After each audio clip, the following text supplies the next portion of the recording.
booted out as a teenager because of some lies my brother spread, and now, years later, my parents want cash after they left me high and dry. I'm a 26-year-old woman and I have a twin brother. As kids, my twin brother and I definitely felt the difference in how our parents treated us.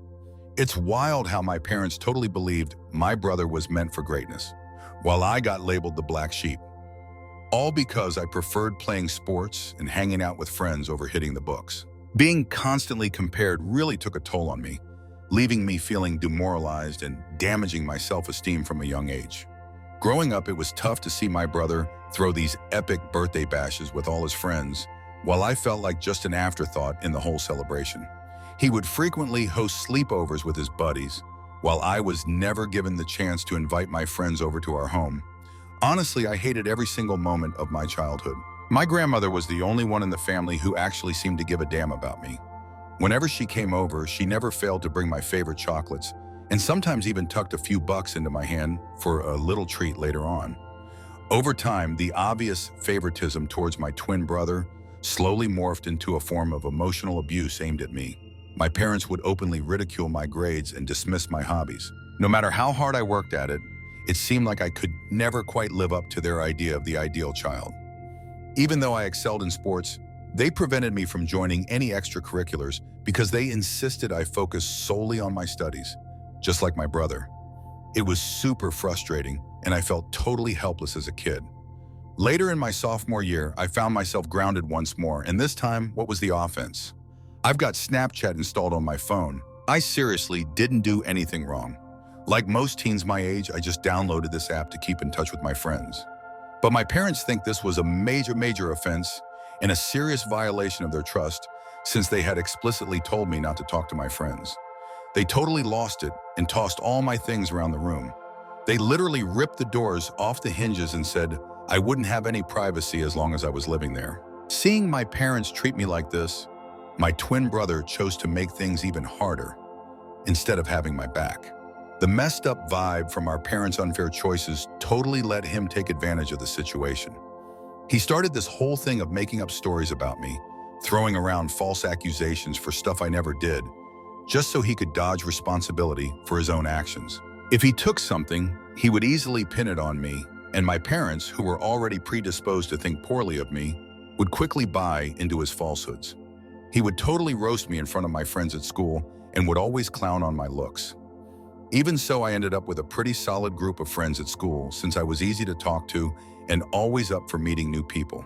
My twin, on the other hand, had a tough time with social interactions, and he began to feel bitter about my ability to connect with others, while he, being more introverted, often felt out of place. This jealousy hit its peak at our 12th birthday party, when nobody came to celebrate him on his special day. Honestly, I can't wrap my head around why his friends would treat him that way. Meanwhile, my friends totally came through and took me out for ice cream, making my day absolutely fantastic. This just made my brother even more furious. In a bid for revenge, my brother started spreading lies at school, painting me as a spoiled brat. He would go around claiming that I was supposedly physically abusing him at home because our parents favored him more. I had no idea he was about to cross a line that would leave me unsettled. He would go to the lengths of punching himself, deliberately causing injuries such as a black eye or bruised shoulder to create false evidence. The following day, he strutted into school, flaunting the self-inflicted wounds as evidence of my alleged aggression and spinning elaborate tales. Every time our parents brought up the injuries, he would just make up some story about how they happened during harmless stuff like kicking a ball around with his buddies. The stories about his supposed dark eyes started to spread, and folks began to buy into his twisted narrative. Before I knew it, rumors were flying around, and even my friends started giving me those side-eye glances. Initially, I picked up on some subtle shifts. Friends who used to engage with me in the hallways suddenly seemed to drift away. Invites to group hangouts started to dwindle and became less frequent. It felt as if a light had been turned off, and suddenly everyone was wary of being linked to the so-called entitled girl who was being blamed for the aggression. So there was this moment when I finally gathered the guts to confront my ex-best friend about what went wrong between us. She shared how my twin brother had been talking behind my back and spreading rumors about me. She laid bare the elaborate fabrications he spun for everyone, pointing fingers at me for actions I never committed. Her words totally caught me off guard. It was like a punch to the gut, a whirlwind of shock and feeling let down, as if everything I thought was solid had just crumbled away.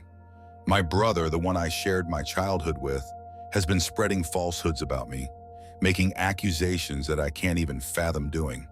It felt like a stab in the back, leaving me with that uneasy feeling and a weight in my chest.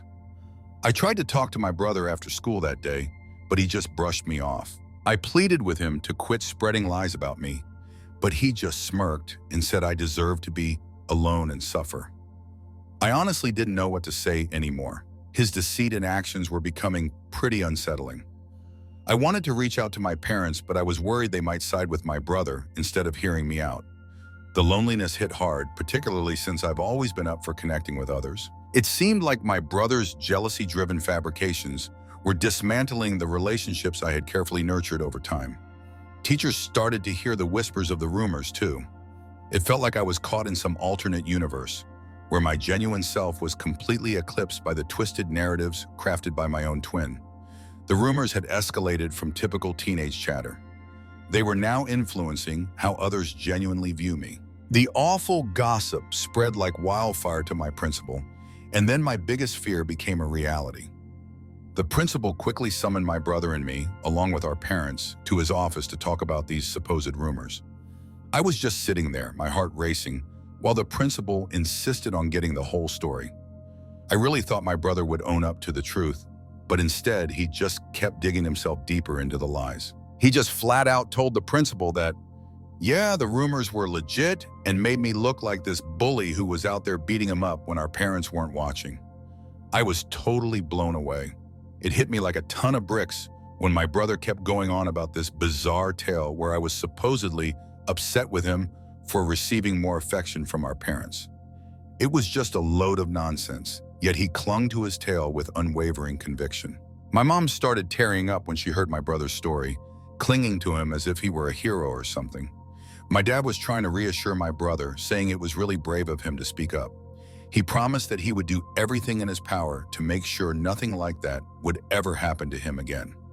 I attempted to stand my ground, begging the principal to see that it was all fabricated. I felt completely overwhelmed by a wave of accusations, struggling to keep my head above water. My brother wouldn't let it go, claiming I was this furious, aggressive individual, unleashing my frustrations on him daily. My mom was in tears, clinging to my brother while shooting me these looks that felt like daggers. It felt like I was up against an unyielding fortress of conviction in my brother's fabricated tale. My principal laid down the law, making it clear that the school has zero tolerance for bullying and that I could face suspension for my actions. I begged him not to suspend me, but he just shook his head, insisting he couldn't overlook it. I pleaded with him, tears rolling down my cheeks, desperately trying to explain that I hadn't done anything to my brother. The principal made it clear that I was facing a 10-day suspension, emphasizing that this would serve as a warning to others about the consequences of bullying. It really struck me, and I found myself crying even harder, almost pleading with him to think it over again. My parents, totally furious and mortified by everything that went down, yanked me out of the principal's office. I really didn't want to go. I tried to present my argument and get them to see my side, but they just weren't interested. We walked out of the school feeling a weight of frustration and humiliation in my chest. Once we arrived back home, everything changed completely. Out of nowhere, my dad just began packing up my things. I was totally taken aback, completely bewildered, and honestly had no clue what was going on. My mom asked him what he was up to, but he just yelled that he couldn't stand the idea of me living under the same roof as my brother any longer. I was in tears, almost begging on my knees, urging my brother to speak the truth, but he remained distant, completely unaffected by how I felt. My dad kept packing my stuff and then just tossed the suitcase into the foyer. I held onto my dad's legs, pleading with him not to kick me out. It felt like a total disaster happening right before my eyes. He said that someone like me, a bully, didn't have the right to stay in his house, and that he would get his mom, my grandma, to come and take me away if she felt like it. It was as if everything I knew had just fallen apart. I was just standing there, completely stunned, with my stuff all over the foyer, getting booted from my own place. So my grandmother finally made an appearance. She collected all my stuff and assisted me in loading it into the car. As she assisted me into the passenger seat, she double-checked that my seatbelt was fastened before heading over to my parents' front door. She hit the doorbell, and when my dad answered, she launched into a full-on rant about how he was treating me. With unwavering resolve, she made it clear to him that if he ever came near me or attempted to reach out again, she would not think twice about bringing in the authorities or Child Protective Services, as his actions towards a child like me could very well lead to serious consequences. My mom, trying to shift the blame, said it was all on me, but my grandmother was totally against it. She held her position firmly, backing me up, stressing that I was merely a kid who shouldn't have to endure such a cruel treatment. That was the first moment I truly realized the strength my grandmother possessed. She stood her ground against my parents, and contrary to their beliefs, she had faith in me. In the end, we pulled away, leaving behind my childhood home, the only place I had ever known. The pain I experienced during that time is something I can't even begin to describe. I can still picture myself lying on the bed, tears streaming down my face, completely ignoring my grandmother's pleas to eat something. I shared what my brother did, and she was totally taken aback too. She totally had my back and made it clear she believed my side of the story, which honestly felt great to know I wasn't alone in this. When the 10 days of suspension were over, the thought of going back to school felt like walking straight into a lion's den. Stepping into those well-known hallways, I could feel the weight of my classmates' gazes, full of judgment, hushed whispers, and those sneaky side eyes. The burden of the baseless claims hung heavily around us. In the meantime, my brother completely brushed me off and pretended I was invisible. He ended up making friends with some folks who totally bought into his narrative and viewed him as the one wronged by my actions. It feels like no matter how hard I tried to share my perspective, nobody was really listening. I felt like an outsider, stuck with a label that unfairly followed me around. Everywhere I turned, whether in class, the cafeteria, or the hallways, the looks I received were laced with contempt and suspicion. I ended up going solo. I'd just focus on my classes, eat lunch solo in the cafeteria, and head straight home afterward. I felt completely alone, like nobody really wanted me around. During all of this, my parents didn't bother to reach out and see how I was doing. My grandma always told me it wasn't my fault and that things would eventually turn out fine. I finished high school with solid grades and was excited about college, hoping it would lead to a better life. It wasn't until I headed off to college that I truly understood what freedom meant. There were no eyes on me, no one scrutinizing my grades, and no competition looming over my head. I connected with others and built friendships with those who share similar interests. Even with all the emotional and physical scars I've carried from my family and peers over the years, I focused on moving past it and making the most of my college experience. During this time, I found out that I have a real talent for content writing. I used to dream of being a writer, but I wasn't convinced it could last, so I chose to let that dream go. So I figured I'd try my hand at freelancing to make some extra cash on the side. I joined a bunch of freelancing platforms, and it really helped me land gigs with some well-known clients. Here's the journey I took to gradually create a portfolio showcasing my work. During my college years, I kept up with this side hustle and never once asked my parents for money. After finishing college, I decided to skip the typical corporate route and dive into content writing as my full-time gig. I was doing really well thanks to the various clients I had and the solid long-term relationships I built with them. This led to me getting involved in multiple projects they had going on. Building a real freelancing career has not only given me financial freedom, but also the opportunity to explore the globe as a digital nomad. Traveling was a journey of healing for me, even though it came with its challenges. I put aside as much as I could and decided to take a leap of faith on myself. I've explored a ton of places over the years, but there's still so much more out there waiting for me. The one person I truly saw as family during all of this was my grandmother, and I loved her to bits. She was really bummed when I moved out, but she got that I had to find my own way. Even with my crazy schedule, I always tried to be there for her whenever possible. I'd swing by her place on the weekends, usually sharing some meals or just chilling on the porch, diving into conversations that bounced from childhood stories to the latest updates. On weekends, I'd spend whole afternoons helping her out with chores or just hanging out at the local park for a chill walk. I just wrapped up one of the biggest projects of my career. I can't name the brand, but I totally hit the jackpot with the descriptions for them. Once the project wrapped up, I asked the team I collaborated with to drop some positive reviews on my websites, and they were totally on board with it. I grabbed some screenshots of their reviews to share on my Instagram because I realized collaborating with this brand was a big opportunity.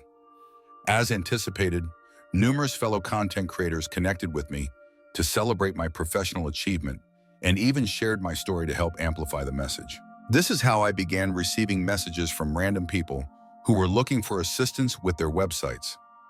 Some of my relatives picked up on this too, and a few even reached out to give me a shout out. So out of the blue, I got a message from the principal of my college. He contacted me after noticing my success and invited me to college for a seminar to discuss how to build a career as a content writer. I was pretty anxious since public speaking isn't my strong suit, but I figured I'd give it a shot and said yes. As I stood there in front of those eager faces, sharing my experiences and insights, it felt like my life had truly come full circle. I shared in my speech the challenges I encountered and how I put in the effort to keep going through all the tough times.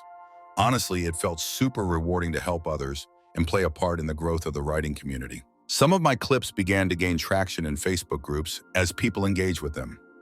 It was awesome to finally get some recognition for all the effort I've put in. So, I got this invite to chat on a local news channel last week. I was invited to a show where they discussed the perks of content writing, and I got to share my experiences and insights with the audience. I felt a mix of nerves and excitement about the opportunity ahead. Throughout the show, I shared my personal experiences, emphasized the significance of client reviews, and highlighted how a straightforward appreciation post can lead to amazing opportunities. It was both humbling and exhilarating to have the chance to connect with a wider audience and motivate more people in the field. When it finally aired, I posted some of these clips on my Instagram because I was really proud to be invited to a TV show. This is how my family and cousins began to realize just how successful I was in my career. It's wild, right? My parents never mentioned me to anyone, so they had no clue I was collaborating with big-name brands and getting invites to TV shows. This is how news traveled fast among my family. So it seems like my parents finally caught wind of that TV interview. Just a few days later, I was busy with another project and had my phone on silent mode. After wrapping up my work, I glanced at my phone and was shocked to see 6 missed calls from my mom. I was totally taken aback when I saw her name pop up on my phone. It felt like ages since she last reached out to me. After all that time without a word, I was completely baffled as to why she decided to reach out to me now. I called her back feeling a bit unsure, and she answered right away. I checked in with her to see if everything was all right, and then my mom just started congratulating me out of nowhere. My dad, likely sitting there with mom, chimed in on the conversation too. They began asking me about my life and how I was doing, and I responded to their questions without really thinking too much about it.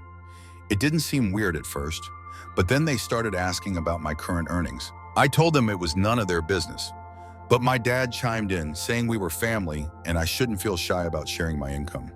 I mentioned to him that my financial situation was looking pretty good. After that, my mom started talking about how tough things have been for them lately.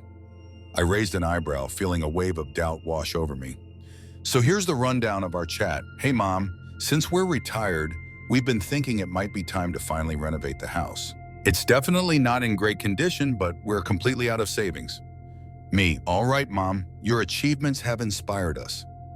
After catching your TV interview today, we figured you might be willing to pitch in for the renovations.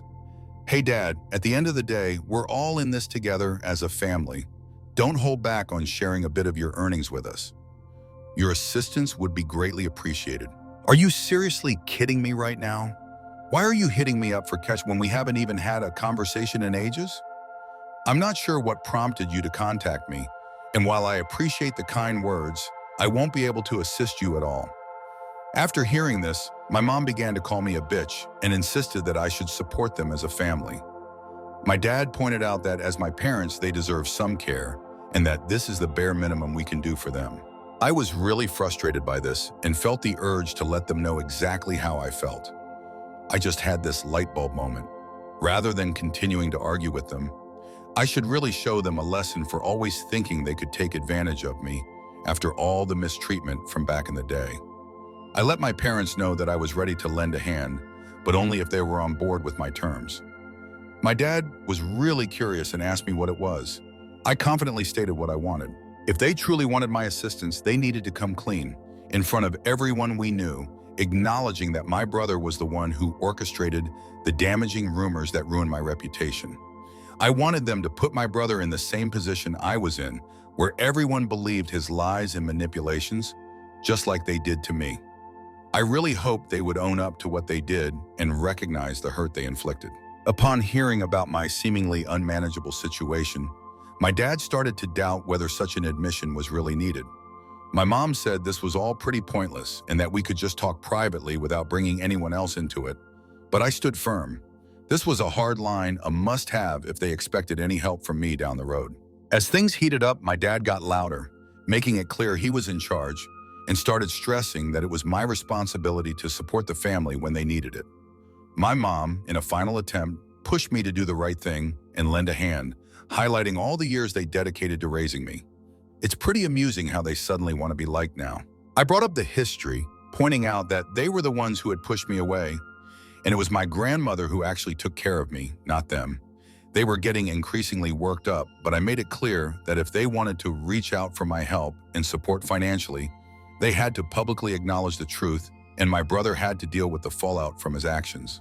Ever since that chat, my parents have been blowing up my phone, but I'm just letting their calls go to voicemail. I'm really starting to wish I hadn't called them back that day. I'm curious if I'd really be in a tough spot if I chose not to help my parents at all.